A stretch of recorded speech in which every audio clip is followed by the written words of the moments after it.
So go deeper in this matter. I explain about the functions of instrument and maritime navigation that present in the video. These are functions of EIS, EcoSounder, GPS, ARPA, radar, and ECDIS in context of maritime navigations. First is EIS, Automatic Identification System. EIS is a system used in maritime navigation to exchange import vessels information between ships and shore station. Its function include transmitting and receiving vessels identification, position, course speed, and other data of enhance situational awareness and avoid collision. Providing information for vessels traffic management and monitoring. The second is the echo sounder. An echo sounder is a device used to measure the depth of water beneath a vessel. Its function include imitating sound waves sonar towards the seafloor, measuring the time it takes from sound waves to bounce back echo to determine water depth, creating deep profiles on charts for safe navigation and avoiding shallow areas. The third is the GPS or Global Positioning System.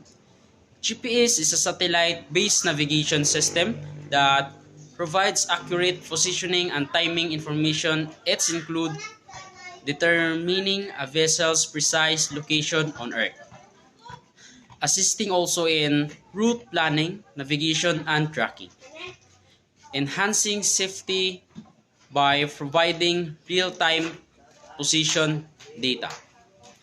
The fourth is the ARPA, Automatic Radar Plotting Aid or radar. Radar is used for detecting and tracking objects in the vicinity of vessels. ARPA is an enhanced radar system that adds functionality such as collision avoidance function include detecting nearby vessels, land masses, and navigational hazard. Tracking the movement of this object, calculating collision avoidance information like closest point approach CPE and time of closest point of approach TCPE. The last one is the ECDIS. So ECDIS is also known as Electronic Charts Display on Information System. ECDIS is an electronic navigational tool that displays digital nautical charts of additional information.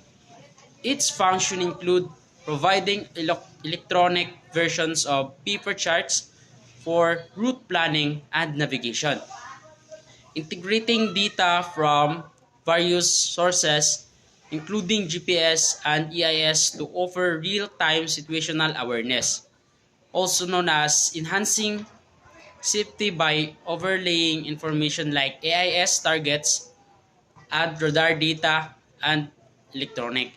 This system collectively play a crucial role in modern maritime navigation, enhancing safety, efficiency, and situational awareness of the vessels.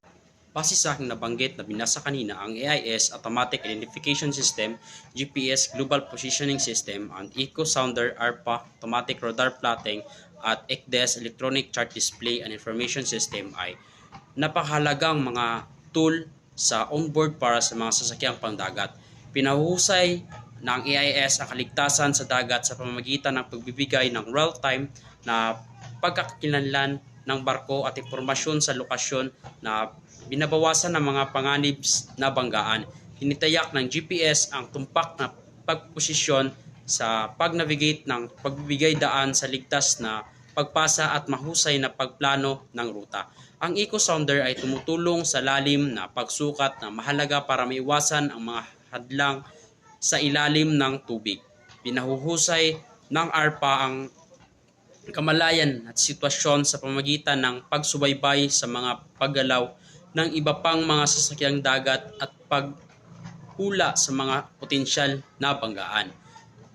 Binabago ng ECDIS ang nabigasyon sa pamamagitan ng pagbibigay ng mga electronic na chart para sa pagpaplano ng ruta at mga real-time na update, pagbabawas at pag-asa ng mga paper chart at paghuhusay sa katumpakan ng navigation.